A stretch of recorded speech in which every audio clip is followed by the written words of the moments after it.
We are going to be finding parts to build a PC at 3 different price points.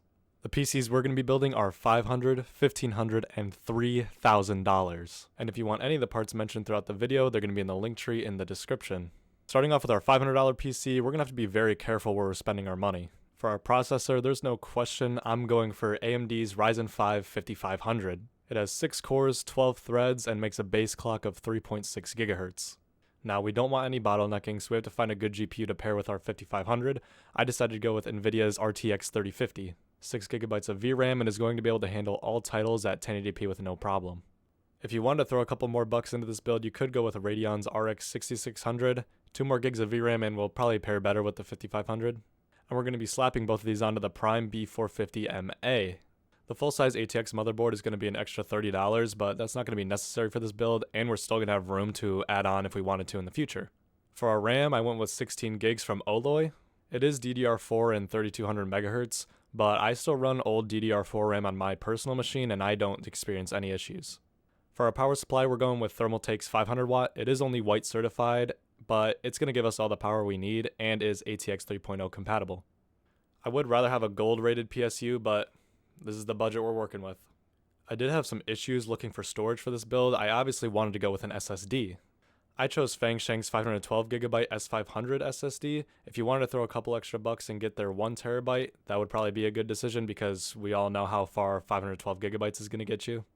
Wrapping up this build, we're going to throw everything into NZXT's H5 flow case. Cheap, simple, and you can choose if you want RGB cooling or not.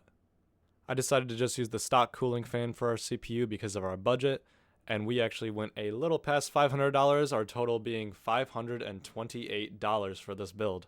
For a PC that's going to handle all competitive titles at 1080p, that's an absolute steal. As you can see, we're on the right side of the yellow for Passmark's benchmark test, which is considered good. Now, what can we build for $1,500? We want this PC to be an all-arounder. Not too expensive, but still able to give us a peak PC performance. For this build, we're forming it around Ryzen 7 7700X. A powerful 8-core processor that is not going to leave you complaining. Then we're going to go ahead and pair it up with a good old 4070 Overclock Edition. But if you wanted to spend a little more money and get a super, go ahead, but the 4070 should do. Next, we're going to be using Crucial's 32GB of DDR5 RAM, which push speeds of 6000 MHz. We're going to be putting everything onto the Prime B650, which has Ryzen 7 compatibility and DDR5 compatibility, of course, and it's also Wi-Fi compatible. For our storage, we're going to be using Crucial's P3 Plus 1TB SSD.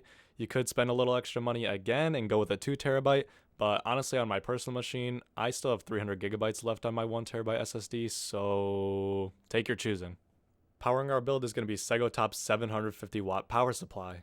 I chose this PSU because it is gold rated and it's going to give us all the power that we need. If you want, you could find a good priced AIO, but personally, I'm going to be using the stock cooling fan again. And all that is going to be bringing our total to $1,342. So actually, quite below $1,500. This build puts us in the green of Passmark's benchmark, which is amazing. Not quite a score of 10,000 yet, but this PC is going to be able to handle any game you want to play and any process you're having to do.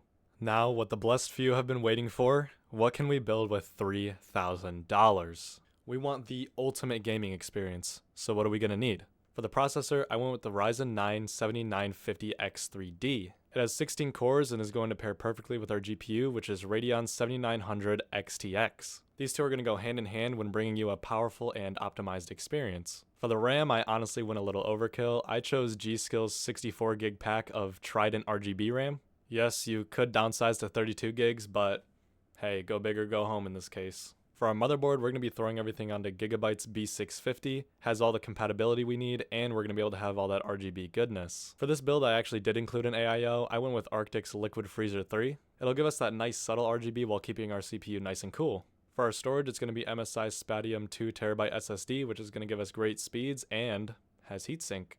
Powering this absolute beast is MSI's A1000G power supply. Not only is it going to give us all the power we need, but it's also gold rated and ATX 3.0 compatible, which is perfect. And containing this absolute monster is NZXT's H6 flow case. It's super simple, clean looking, and you can decide whether you want the RGB fans or not. It's up to you. So, all of this puts us at a total of $3,006. And there we go, we hit 10,000 on Passmark's benchmark test. Although the software wouldn't let me put in 64 gigs of RAM, so this is our score with 32 gigs. Yes, I did go above $3,000, but honestly, if you're looking to buy a PC at this price point, I don't want to hear any complaining. So, if you're on a budget, the $500 PC is not going to disappoint you. It's going to be able to get you through any process that you need to. If I was building a PC for the first time, I would definitely try and go with the $1,500 build. It's incredible for the price, running any game you want basically effortlessly, and it's at a perfect price range for those who are really looking to get into PC gaming. Finally, if you're an enthusiast that has the money, go cop the $3,000 PC. It's an absolute monster that's probably going to be fun for the next few years without needing any upgrades. If you're interested in building any of the PCs in this video, or interested in any of the parts I mentioned throughout the video, they're all in the documents in my link tree down below. If this video helped y'all out, make sure you subscribe, and then go look at my TikTok where I rant about all things tech related. Bye.